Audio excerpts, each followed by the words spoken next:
File. Hello everyone, in this video, let's take a look at the software's file operation functions. File. We click on File, and 4 options appear in the drop-down menu. They are the import and export of survey data, and the import and export of plan data. Let's look at each of these functions separately. Click Export Survey Data. We see a dialog box pop up. In the file name field, the exported file name includes a customizable section. At this point, we click the Save button. The survey data for this project will then be exported to the path shown in the dialog box. After exporting, we can look for the just exported data at the corresponding location on the local hard drive. The next function is Import Survey Data. The function of this button is to open previously saved data in the current project. Similarly, let's find a case to demonstrate. If we open the same project again within an already opened project, we won't see any changes. So, for the purpose of this demonstration, we need to reopen a different project, and then demonstrate the Import Survey Data function within this newly opened project. We'll open this project named Test, and then use the Import Survey Data function within Test. Let's see the actual effect. If everyone remembers, this test project is the file we used earlier to demonstrate the plan data function for manually designing complex curves. Because it's a demonstration project, it doesn't contain actual survey data. After opening it, the survey data section should be empty, but the plan data section should contain records of the complex curve design.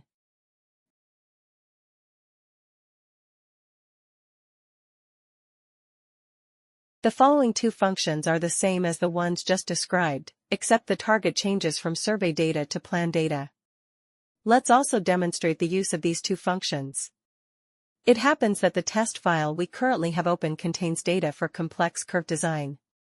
Let's export this file's data and take the opportunity to see how the data is adjusted. We open this table and mark the azimuth column with a conspicuous color.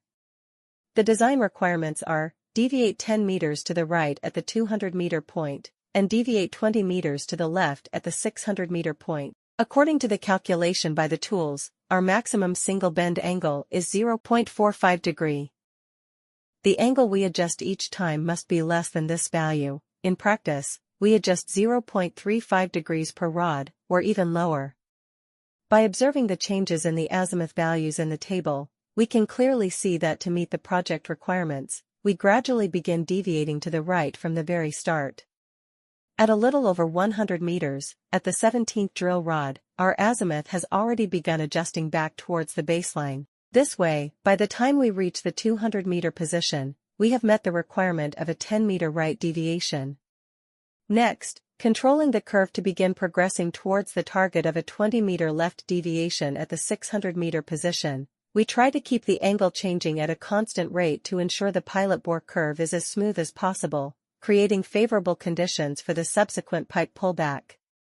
Later, we made an angle adjustment at the 77th rod, maintained the angle at the 126th rod, began adjusting again at the 132nd rod, and maintained the angle at the 157th rod. The purpose of all our adjustments is to make our curve meet the project requirements, ultimately returning to the baseline at the exit point.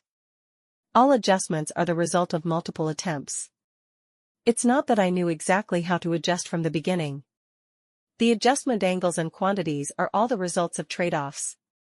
It takes time and patience to slowly find a suitable curve design scheme that meets the project requirements.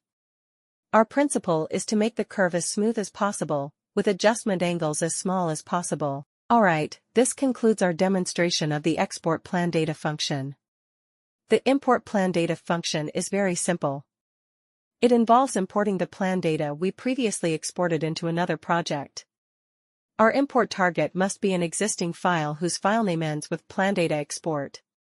After selecting a file that meets the requirements, double-click it or click Open to import it into the software. Alright, that's all for the software's file operation functions. This part is the simplest. It allows you to place data wherever you need it and open the same type of data on different guidance computers with Smart Guidance installed, whether for review or reference.